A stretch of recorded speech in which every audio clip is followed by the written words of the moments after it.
got Brentt Ramharter on. Brentt is a pretty elite athlete. We're talking about a athlete who competes in 24 hours mountain bike competition. Not up and down, not down the mountain one time, not around the trail, not like one lap. 24 hours on a mountain bike. He is three-time champion from 2019 to 2021. And let me tell you my quick story about talking to Brentt. And then he's going to tell you all about the bands. Now, remember, Brentt is at the elite of the elite of the elite. This guy has pushed his body to the absolute maximum performance you can get to be able to do what he does. But I remember I said, Brentt, I want you to try something. I want you to put the bands on for no more than 20 minutes, pick a couple rides a week. And I remember him laughing at me. And I said, I know, Brentt, it's probably hard, to comprehend, but if you really want to give this a try, just try that 20-minute thing, and then you tell me. And I remember when he texted me the first time. So that's all I'm going to say, other than, Brentt, welcome tonight. I know everybody's excited to hear your story. So welcome. Hey, thanks for the nice introduction. So yeah, I just got exposed to the bands and introduced to B3 about 4 months ago. And much like Paul, the first thing I did is I did a functional threshold test. And so for cyclists, this is basically like, how hard can you go for 1 hour? And there's different ways to take the test, but you feel just awful. It's a special experience. And so the goal is to not do it as much as humanly possible. But I took the test, and I kind of knew what my result was going to be. I'd been training, and I felt like my training was effective. It just kind of hit a zone that I don't know if I'm going to get past that zone. I think that's kind of like where I belong, as far as where my FTP is at. And you can get super technical in how you think about that, but just think, how much power can you produce how many watts can you produce per kilogram of body weight? And so you always need to weigh yourself when you do this. I did an 8-week training program with the bands, and I did it 3 times per week.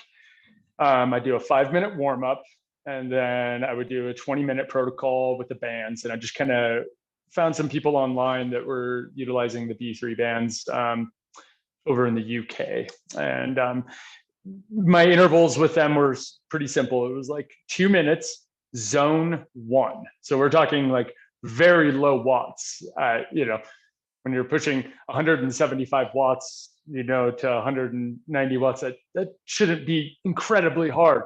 And that's all I ever did with the bands. And then I'd cool down for 5 minutes. I kind of had the luxury. I'm in between coaches right now, and I'm kind of taking some time I'm trying to build my upper body up. So I'm taking a break from a couple races this year. And so I would do short recovery rides, like 30 minutes to an hour.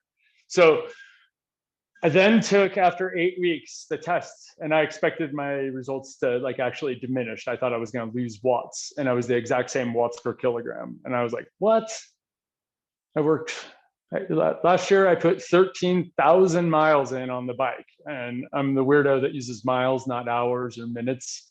But you can kind of guess, over 1,000 miles a month.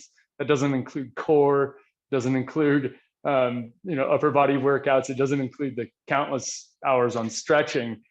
I'm strapped for time, and I was just elated to find a method to add to my training regimen that's efficient.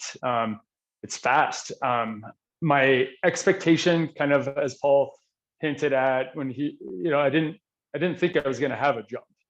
I really didn't think that was possible. I thought I was going to have a loss. And so it changes, like probably how maybe some of Paul's athletes feel about it. If you ask a lot of athletes, what do you think of Christmas and Thanksgiving and birthday parties and vacations? You rent a bike when you go on vacation. You find a way to get a workout in, your relative's basement without being disrespectful for time. Like, I'm going to take a trip to Mexico in July, and I'm going to bring the bands, and I'm going to spend all my time on the beach, and I'm not going to go for a 100-mile bike ride. It's going to be awesome. I'm going to relax. But the soreness was the other thing that I noticed. I was kind of surprised how I would feel when I would remove the bands. Be like, oh, I know what this is going to look like tomorrow or later on here. And I was kind of surprised by some of that. Just it's a different sensation than after doing interval sessions on a bike, which are really demanding, but it's similar. And it's just, it's strange. I definitely notice a difference in size with my upper body. My bicep circumference has gotten bigger, but I've always been a tweener on bike shorts, medium or large. And so some brands I know I can purchase a large kit for the bottoms only, and they're going to fit right. I'm a large across the board for all my bibs now. Same on shirts, I'm a medium, but I just thought that was interesting. And then, I work in the medical field. And so from a personal standpoint, I'm super interested in the rehab protocols with this. You've got somebody who's injured and, it's time for them to return to sport. And how do you do that aggressively without, putting them in a vulnerable position? So that's kind of neat. I think my dad's going to pick up a set. He's got a fused spine, and so his legs are strong and his arms are strong, but some of the exercises are a little difficult for him to do without throwing his back out. So he has to be super careful with things like that. And I think there's a lot of applications for individuals who have injuries or pains where they can use a lighter weight and still get a killer workout. Yep. Hey, Brentt, I've got a question. You're an elite level athlete, so for you to maintain fitness but be able to reduce training time, that's dramatic. But what about all the recreational and amateur people on here? What's going to happen when they put the bands on and hit fatigue points that they just haven't seen before, like you would hit on one of your hour rides that would make you feel like you're going to throw? What'll happen to some of these recreational and amateur athletes that start hitting those fatigue levels with, lower training? I think you're going to see gains. It's sort of like, I coach skiing up at the ski hill, and I like that younger group of kiddos because you get to see tremendous changes happen. It's not like watching, oh, okay, you got a little bit better there. We had to stare in slow motion on the video to pick it up. I think you're going to notice gains that are real. I think the average individual is going to notice gains that other people are going to see. When you get to the point where you are really fine tuning, you're not going to see the change as you would in someone who has a different spread that they're working within. And so I think you'll be happy. Yeah. And what I love about it, Brentt, is we're seeing people of all levels. So it's not just the elite people and it's not the beginners. Everybody's going to get benefit here. People are going to reduce time, reduce stress, maintain fitness or improve fitness, get rid of cramps. I mean, it's just what's amazing is it's across the board, this wonderful endurance and energy benefit that we see it on, just about everybody. Well, it definitely has its place. And I think that there's a lot of opportunities for any individual to be able to use these, whether it's saving time on vacations, working with busy work schedules. Exactly. I still love to be able to go out and obviously go for a mountain bike ride in the mountains.